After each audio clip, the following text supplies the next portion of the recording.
আরে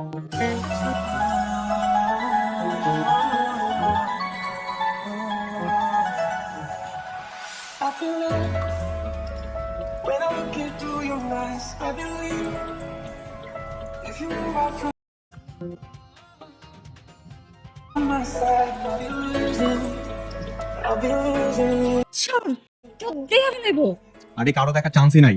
কেউ যাতে না দেখতে পায় তার জন্য তো ছোটবেলায় ক্লাসরুমে গোপনে দেখা করতে আসি। কেউ দেখার আছে? তোর শয়তান বাপটার লাগাই লুকাই লুকাই দেখা করন লাগে। হ্যাঁ, আমার বাপ তো শয়তান আর তোমার বাপ তো দুধ তুলসী পাতা। যদি জানে আমি তুমি দেখা করতেছি সে বলবে যাও একসাথে ঘোরো, খুব বলবে তাই না?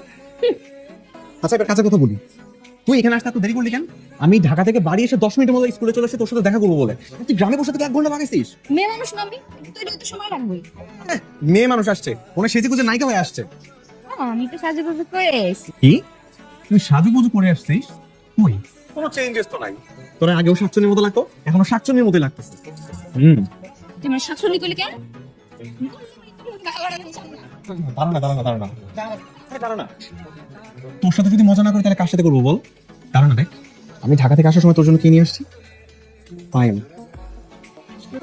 শুনছ তো? আবুল ভাই আইতেছে, দরজা তালা দিতে। মাত্র তো আসছি, এত তাড়াতাড়ি কেন? তোর সাথে আমার কথাই শেষ হয় নাই। কোথায় বলবো দেখি তালা দিতে কি করতে না?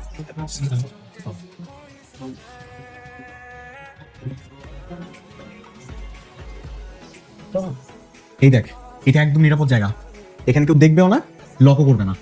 তোর মনে আছে ছোটবেলায় আমরা স্কুল ছুটির পর এই বাথরুমে এসে লুকাই লুকাই দেখা করতাম? আমার সব মনে আছে। আর ওই যে একবার আইসক্রিম খাওয়ার সময় কি হয়েছিল মনে আছে? হ্যাঁ, তোর একদিন আইসক্রিম খেতে ইচ্ছা করলো, তারপর তোর কাছে টাকা নেই, আমি আমার টাকা দিয়ে আইসক্রিম কিনে নিয়ে আসছি। আমি বললাম যে তুই 1 কামড় খাবি, আমি 1 কামড় খাবো। যেই কিনা তুই আমার আইসক্রিমের কামড়টা দিবি, তো বাবা চলে আসছে সামনে। আর তারপর যা হলো।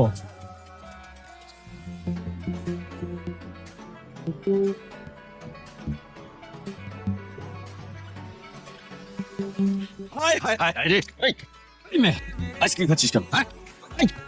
তুই দিছিস আর তোর আর মিশতে না করছিস ওর সাথে? ওদের বেয়াদব। আমি যেমন শয়তান, ও তেমন শয়তান একটা। এই যা। ছি ছি ছি ছি ছি ছি। আমার এই শয়তানটার সাথে এখানে খেলতে আসছিস? হ্যাঁ, আইসক্রিম দুজন মিলে আইসক্রিম খাওয়াচ্ছে। আইসক্রিম চলাই, এই শয়তানের সাথে আর কখনো খেলতে আসবে না।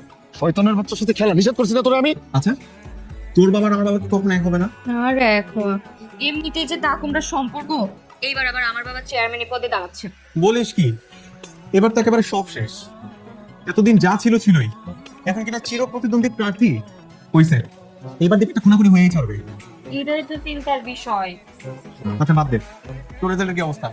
এইচএসসি পরীক্ষা দিতে পারবি তো? কিরে চুপ করে আছিস কেন? এবারও ফেল করছিস? এটা কোনো কথা নয় না।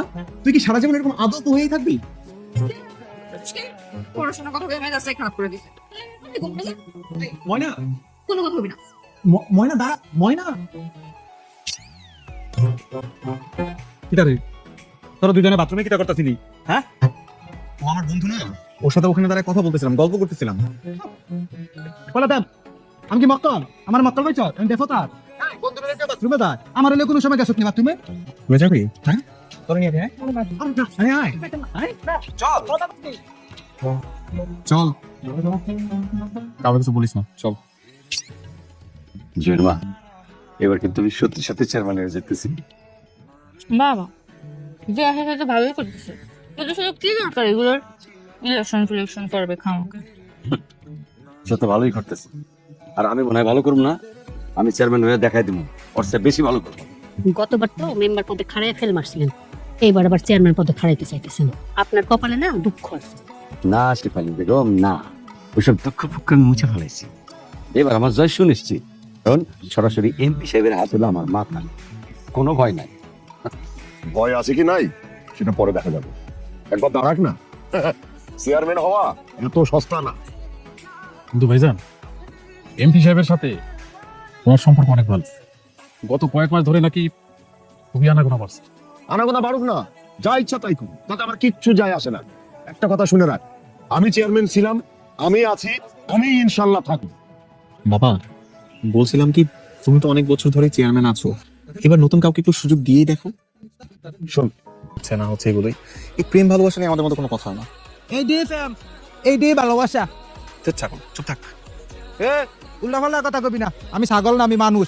তুমি হেতিরে লইয়া ওই বাথরুমে যাও, বারান্দার ভিতরে যাও, তারপরে ঘরের সিফাত যাও, তারপরে পানির ভিতরে যাও, এটি কিটা নিজের মনরে জিজ্ঞেস করো, এরপরে পাইবা উত্তর।